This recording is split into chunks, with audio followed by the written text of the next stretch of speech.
This is Optimal Health Daily, episode 352, How to Change Your Eating Patterns, Part 1, by Babauta of ZenHabits.net.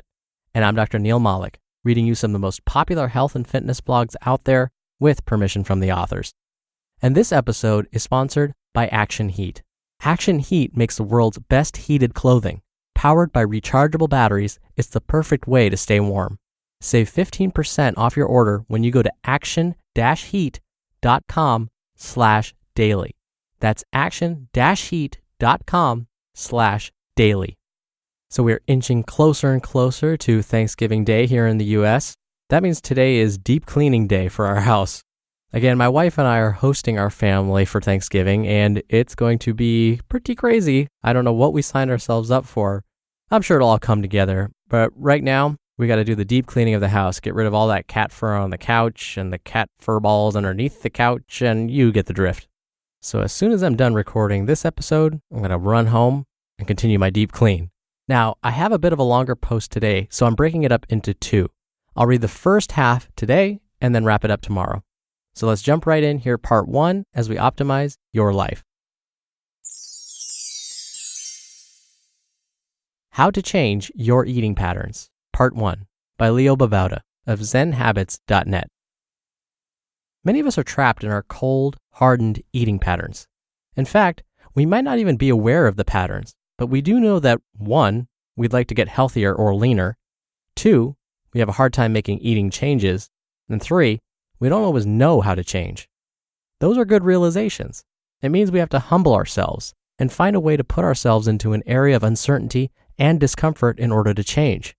Some common eating patterns that are difficult to change include snacking on junk food, sugary drinks like sodas or Starbucks sugary coffee drinks, binging in the evening, dining out a lot and making unhealthy choices, then regretting it, craving comfort foods when you're stressed or feeling down, or you start drinking and then you eat like, and more, of course. These are just some common examples. Now, do you have any of these? Are there others you aren't aware of, but that keep you locked into a less than healthy lifestyle? If you're ready to make a change, well, let's look at how to change our eating patterns. What gets in the way? Before we look at how to change the patterns, let's take a look at the common obstacles. Now, don't get discouraged by this list. Changing is definitely possible, as my own life shows. I've changed my entire diet completely, and while I'm not perfect by any means, I have confidence in my ability to change my patterns if I want to. Here are some common obstacles. 1, being motivated by guilt, fear, or regret. Studies show that these motivations are very common, and they don't work well. Instead, change that sticks is motivated by a positive outlook and self-motivation. 2, vague or too many goals. If you have a specific plan, rather than something like eating healthier, then you're more likely to succeed. Or if you try to change too many things at once, exercise plus diet, plus meditation, plus decluttering, plus procrastination, you'll use up your limited energy and discipline. 3, depriving ourselves. If you're on a diet and it feels like a sacrifice and deprivation, you won't be able to stick to that for long. Instead, eat high-volume foods like vegetables and beans that fill you up and don't leave you hungry, and eat indulgent but healthy foods like a few squares of dark chocolate, berries, relaxing tea, or a glass of red wine. Make it feel like a wonderful lifestyle rather than self-flagellation. 4, not having practical ways to get there. It's great to have a goal to lose weight, but how will you do it? Most people only have a vague idea of what to do, and it can be confusing. It's best to have a practical plan. More in the next section. 5, too much choice and variety. If you go to a buffet and there's 100 delicious-looking foods there, you'll probably overeat. The same is true at home or wherever we normally eat. If you always have lots of choices with tempting varieties, you'll probably overeat. But if you went somewhere where there was just one choice and it was healthy, you'd probably do much better. 6, social eating. Dining out with friends or going to parties can make it difficult, mostly because of the aforementioned reason of too much choice and variety, but also because we're not mindful of our choices when we're talking to people. And also, we might feel pressure to eat like everyone else instead of making healthy choices. 7, resistance to healthy foods. Lots of people don't like vegetables, or beans, raw nuts, whole grains. I know people who would rather die than eat brown rice, oats, kale, or drink soy milk. This is a barrier to changing eating patterns. 8. Not realizing your patterns. Many people aren't really aware of what their eating patterns are. It can be hard to figure out unless you're forced to see it in the cold, harsh light of day. 9. Healthy eating is confusing. There's a lot of advice out there, so many things to learn about. To combat that, pick a simple whole foods diet and just stick to a simple plan. Veggies, fruits, beans, nuts, whole grains. Drink water, tea, maybe a bit of red wine. Simple. 10. Depending on willpower. If you have to stare donuts in the face, then French fries, then sumptuous dessert, you will run out of willpower. Instead, change your environment and make things easy on yourself. 11. It's not convenient.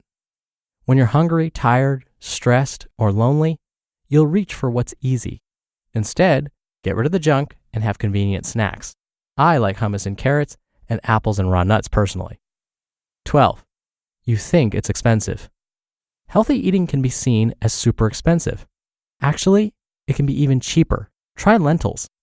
A lentil soup with potatoes or some brown rice is super cheap. Add some frozen green veggies, and you have an incredibly simple meal for very little. Okay, that might seem like a lot of obstacles, but being aware of them is key. And now that we've looked at them, let's talk about some solutions and how to shake up our eating patterns. Shaking up the patterns. Hear that on tomorrow's episode. You just listened to part 1 of the post titled, How to Change Your Eating Patterns by Babauta of ZenHabits.net. And this episode is sponsored by Action Heat. Action Heat makes the world's best heated clothing. That's right, heated clothing, powered by rechargeable batteries. They have heated jackets, gloves, hats, and even undergarments like long johns. Action Heat clothing is engineered to safely and efficiently deliver heat via heating panels similar to a heated car seat. They can reach temperatures of up to 135 degrees and are powered by a rechargeable, low-voltage lithium-ion battery that lasts up to 12 hours on each charge and can even be used to recharge your phone or other gadget while you're wearing them. Recently, I sported some apparel from Action Heat, a pair of socks, and a base layer shirt to be exact. What's amazing is they each warm you. And again, not just because the products are made of quality materials, but because they literally warm you with their own built-in temperature-controlled heating systems. As I've always said, I love this time of year. And when it's chilly outside, and yes, if you don't believe me, it actually does get cold in Southern California, and walking around with friends and family looking at all of the holiday lights and decorations, and you've got to do that at night when it's colder. This year, I'm sporting my Action Heat clothing, and so I can set the temperature of my socks and base layer shirt to my preferences and adjust as needed along the way. Now, my wife is always cold, so this is going to be, don't tell her, a perfect Christmas gift for her.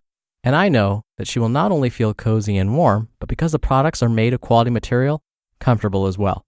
And we've got a special deal for you to save 15% off your entire order. Just go to action-heat.com/daily to check out everything Action Heat has to offer. That's action-heat.com/daily. Or use the coupon code DAILY at checkout to save 15%. Now, something Leo mentioned was right on the money. Marketers, those who study our purchasing habits, I swear they know more about human behavior than psychologists. What they found is that when we're overwhelmed with choices, we tend to make poorer choices. So imagine you're walking down the grocery store aisle. Just think about, let's say, the cereal aisle. How many choices are there? It feels like hundreds. And what we're learning is we as human beings can be very overwhelmed very quickly when we're given too many options. Really, any more than 3 options, our brains can't handle. And so when we're walking down the cereal aisle, and let's say we're tired already, and we're hungry, and now we're bombarded with all of these choices, we may not make the best decision. And again, it's not our fault per se, it's just we don't have the capacity to do so. And so one of the techniques that sometimes folks use when they're first starting out on a weight loss regimen, when they're trying to change their diet, is they'll actually limit their choices on purpose. Now, I'm not saying they have to go on a super calorie restricted diet and they get rid of a ton of foods. What I am saying is they just limit some of their choices so that while no foods are off limits, they just tell themselves, here's what I'm going to stick to for the first week or so, just until I get used to things. That way I won't feel overwhelmed. And so every night for the first week, they may just stick to, let's say, a salad, some baked fish, and some brown rice. That's their dinner every night. And that's, again, just designed to simplify things, especially in the beginning when things can seem overwhelming, when you're trying to manage your stress, you're trying to eat right, and maybe think about exercising at some point. Keeping it simple like that can be helpful. But again, don't eat like that every night for the rest of your life. Incorporate more foods, but do that slowly over time so it doesn't feel as overwhelming. All right, that'll do it for today. I'll be back tomorrow to finish up this post, so stay tuned for that, where your optimal life awaits. Hello, Life Optimizer. This is Justin Malik, creator and producer of this show and Optimal Living Daily, the brother podcast of this one. Literally, I'm Dr. Neil's brother.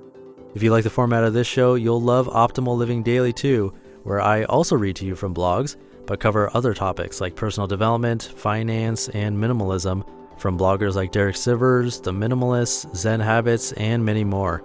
So for more amazing content read to you for free, come subscribe to Optimal Living Daily too, and together we'll optimize your life. You've been listening to Optimal Health Daily. Be sure to hit the subscribe button to stay up to date on each new episode, and head to oldpodcast.com. That's oldpodcast.com for a free gift, as well as more actionable tips and resources to help you maximize your potential. Thanks for joining us, and remember, your optimal life awaits.